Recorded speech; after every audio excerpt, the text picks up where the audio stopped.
What's up, fam? Welcome back to the channel. My name is Phil Sarpon. This is Phil's Guide to PsyD. This channel is dedicated to all things clinical psychology. If you are interested in clinical psychology, if you're applying to clinical psychology school, or you may already be in grad school. If that is specific for you, then this channel is for you. Today we'll be talking about my favorite books. So whether you're an undergrad and you're a psychology major, or maybe you're in grad school with psychology, for me, currently as a grad student, these books have shaped my view and my perspective about the mind, about psychology, and about the way that the world works. So I'm just gonna share my top 5 favorite books as a psychology major and also as a graduate student. Books that I've enjoyed, books that I read outside of class, and that I would recommend to anyone that's interested in psychology. Alright guys, so the first book that I'm going to bring up is a book basically about purpose. It's about the concept of suffering. Many of you have probably heard of it. It's Man's Search for Meaning by Viktor Frankl. Basically about a man who was actually a psychiatrist. He was in the Nazi death camps, and so he actually was a survivor of those death camps, and he wrote about his experiences. He created the concept of logotherapy, which if you don't know what logotherapy is, definitely go look into it. And it's basically a book where he basically finds his purpose, his meaning for life through the midst of his suffering, through the middle, the journey as he was suffering. And he says that that was part of how he was able to survive, was truly attaching himself to meaning, to purpose, and to that influence. And so definitely a great book if you are just interested in knowing what your purpose is, knowing what the meaning of life is, knowing how does suffering play into it. I will say that in grad school you're definitely going to go in through all your particular specific challenges, and so I think it's just good to know and to have a central theme for your mindset of, you know, if you are looking to grad school, why do you want to go into grad school, what your purpose is, what you want to do 5 years after grad school, where you want to be 10 years after. I think it's just good to know, because when you do go through those ups and downs or that suffering, you can always go back to that central theme of answering that question of why, and really allowing that to be your true anchor through the midst of struggle and times of adversity. So I would definitely recommend this book if you're thinking about going to grad school, or if you're already in grad school, to hopefully give you some hope and some influence and some purpose as you go through your experience. Now, book number 2 is all about habits. And again, this book is maybe a book that you guys have heard before, but it's The Power of Habit by Charles Duhigg. And so he's a pretty famous author, and he talks about some of the habits that we have in our society. Now, I truly love this book because, as you know, again, if you're thinking about grad school, or if you're thinking about clinical psychology even, I think this is a great book that talks about a lot of some of the patterns of self-discipline, some of the patterns of creating good habits and doing away with bad habits. And so using just different tools and different mindsets and different perspectives of how to reinforce and do the things that you want to do, and also do them well. And it's amazing how our brains and our minds are so adept to trying to help us to do things automatically, and there's a number of things that we do that we don't even think about. And so it does help you to kind of get back in the driver's seat and to be a little bit more conscious of what you do and how you do things, and into building those positive habits to actually help you and not distress you and derail you from your journey and your purpose.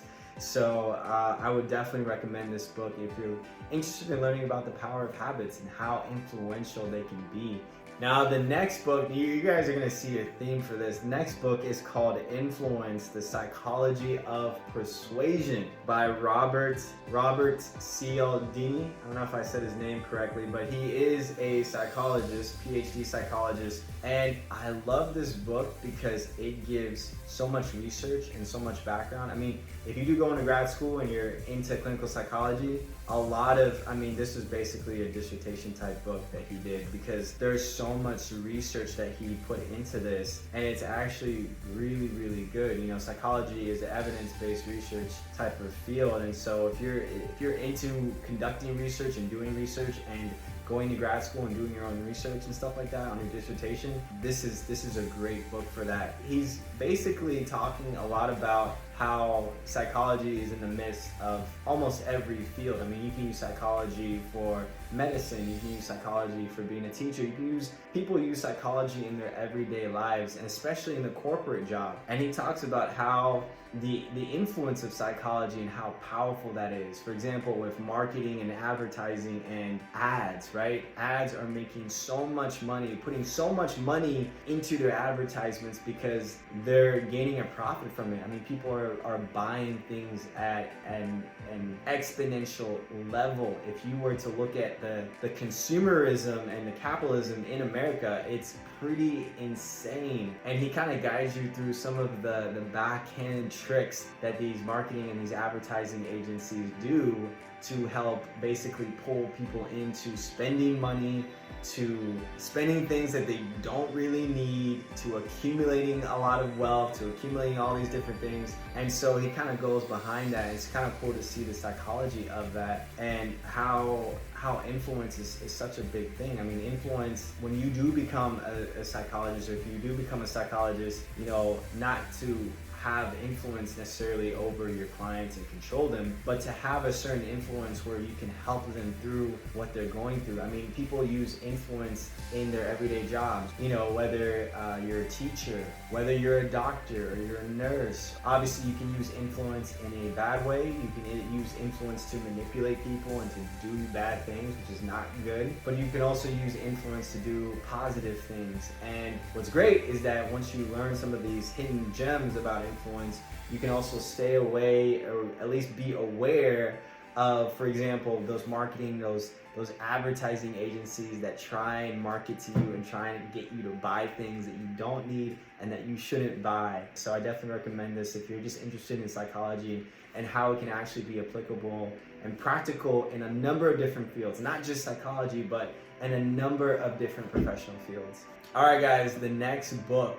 is a big book. It's called Managing Your Mind. This is, as you can see, a very big book. Now, 3 authors for this book. There's a doctor, a psychologist, and also a doctor of clinical psychology that wrote this book. Jillian Butler, Nick Gray, and Tony Hope. And it's basically the mental fitness guide for your brain. I was a neuroscience major in undergrad. I love the brain. I love neuroscience. I love how neuroscience connects to behavior. So if you like to look at psychology from a very neurological or even sort of a cognitive behavior type of way, this is a great way, because it basically just talks about our behavior, how that stems from our thoughts, right? Our thoughts leading to our emotions, leading to our actions, and so forth, and how to change different things. I'll just read a few chapter titles that they have. They talk about depression, they talk about treating yourself right, becoming more creative, developing useful habits, stress, balance, valuing and understanding yourself. Basically a book about using your mind to benefit